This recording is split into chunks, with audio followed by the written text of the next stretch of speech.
Different Minds, Equal Dreams, an art exhibition by Tanisha Krishnan Rajesh. Join us in Coimbatore.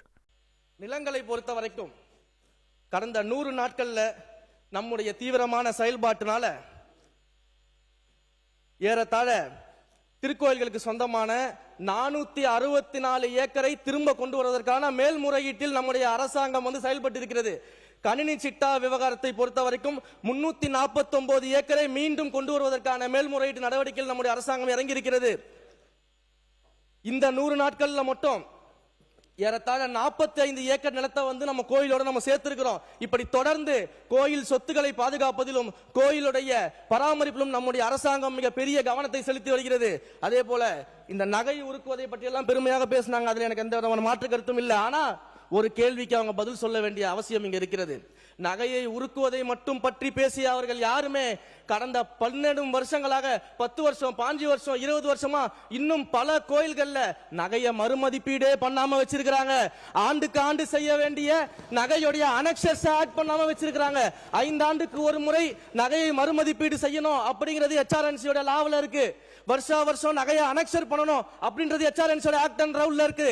ஆனா இது எதையுமே செய்யாம 10 வருஷம் 5 வருஷம் 20 வருஷமா இந்த நகையுடைய மறுமதிப்பீடையும் இந்த நகையுடைய அனெக்சர்ஸ் எதையுமே சரியாக பல கோயில்கள்ல பெரிய கோயில்கள் எல்லாம் பண்ணாம நகையை உருக்கிட்டேன்னு பெருமை மட்டுமே பேசிக்கிட்டு தான் எப்படி இந்த பணியெல்லாம் யார் செய்யறது?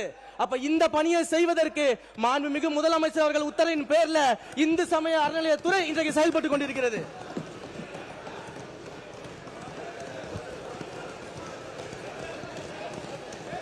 அதே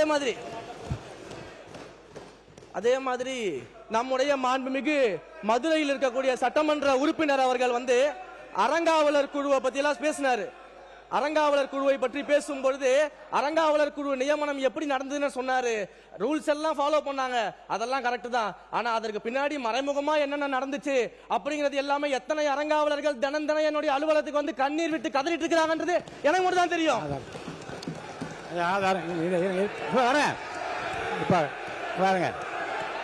மறைமுகமா மாண்பு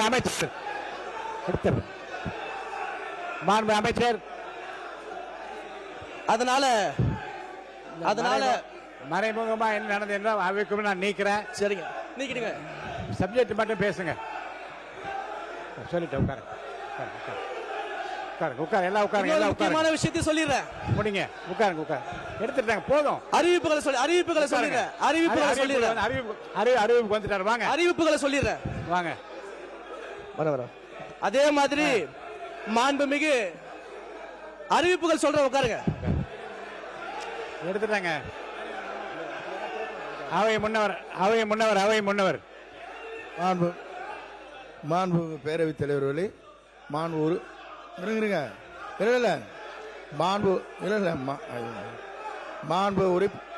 மாண்பு பேரவைத் தலைவர் அவர்களே, அமைச்சர் ஒரு குறிப்பிட்டதை நம்முடைய சட்டப்பேரவைத் தலைவர்கள் நீக்கி இருக்கிறார்கள். ஆகவே அமருங்கள். அமைச்சர் அவர்கள் அறிவிப்பை வெளியிடுகிறார். இருங்க. உட்காருங்க. எல்லாம் உட்காருங்க. அவர் அமைச்சர் மாண்புமிகு சேகர் பாபு. இருங்க சார், இங்கே பாருங்க. இருங்க, ஒரு நிமிஷம் உட்காருங்க சார். உட்காருங்க சார். இங்கே மாண்புமிகு உறுப்பினருக்கு அவர் பேசின உடனே கையை காமிச்சிட்டேன். நீங்கள் எல்லாம் எழுந்து குரல் கொடுத்த காரணம் பதில் சொல்ல உடனே நீக்கியாச்சு. இருங்க, அது அவை குறிப்பிட்ட அந்த வார்த்தை அவைக்கும் நீக்கியாச்சு. இருங்க, அவர் சொன்னவற்றில் ஏதாவது விளக்கம் கொடுப்பது அவசியம் என்று கருதினால் மாண்புமிகு உறுப்பினர் சேகர் பாபு இப்ப சொல்லலாம். மாண்புமிகு பேரவைத் தலைவர் அவர்களே, சிவன் சொத்து குலநாசம் என்பதை நாங்கள் தெளிவாக அறிந்தவர்கள். அவர் சொல்லுவதை போல் இந்த ஆடிட் செய்கின்ற விவகாரம் அந்தந்த துறை சார்ந்த அதிகாரிகளை சார்ந்தது. இந்த ஆடிட் மத்திய அரசு தன்னுடைய கையிருப்பிலே வைத்துக் கொள்ள வேண்டும் என்று முனைந்த போது அந்த ஆடிட்டை தமிழக அரசு தான் செய்யும் என்று போராடி வாதாடி தமிழக அரசின் சார்பில் ஆடிட்டை நிர்ணயம் செய்து நாங்கள் இவர் எந்த அறங்காவலர் குழு உறுப்பினருடன் வந்து அழுதார் என்று கேட்டு விளக்கினால் அதற்கு பொறுப்பேற்க நாங்கள் தயாராக இருக்கிறோம். வாய் புளித்ததோ மாங்காய் புளித்ததோ என்ற குற்றச்சாட்டுகளை அவைத்தலைவர் அவர்கள் தயவு செய்து பதிவு செய்யக்கூடாது.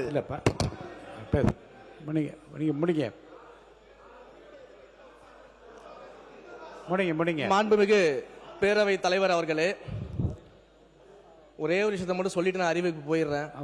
சிவன் சொத்து கொலநாசம் என்பதை அறிந்தவர்கள் நாங்கள் என்று சொல்றாங்களே, கூடிய சீக்கிரம் நிறைய விஷயங்களை எடுத்து வச்சிருக்கிறோம், ஆதாரத்தோடு நாங்கள் வெளியிடுறோம்.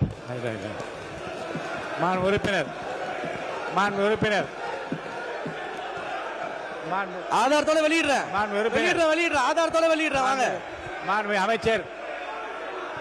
வாங்க அமைச்சர், ஆதாரங்களை நீங்க வைத்துக் கொண்டிருக்கிற போது நீங்க பேசுங்க. இப்போது வேண்டாம், அவை குழு நீக்கிறேன். தயவுசெய்து பேசி முடிங்க. பேரவைத் தலைவர் அவர்களே, ஆதாரத்தோடு எந்த குற்றச்சாட்டை சொன்னாலும் அதற்குண்டான தண்டனை ஏற்றுக்கொள்ள நாங்கள் தயாராக இருக்கின்றோம். இந்த பூச்சாண்டிகள் எல்லாம் பயப்படுகின்ற இயக்கம் திராவிட முன்னேற்ற கழகம் அல்ல. நீங்களும் துருவி துருவி பார்க்கிறீர்கள்.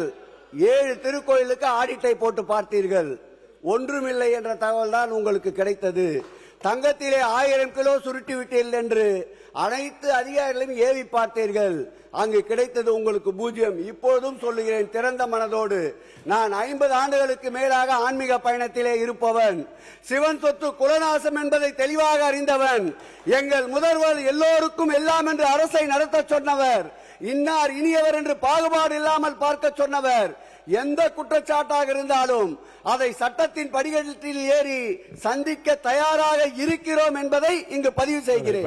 Different Minds, Equal Dreams, an art exhibition by Tanisha Krishnan Rajesh. Join us in Coimbatore.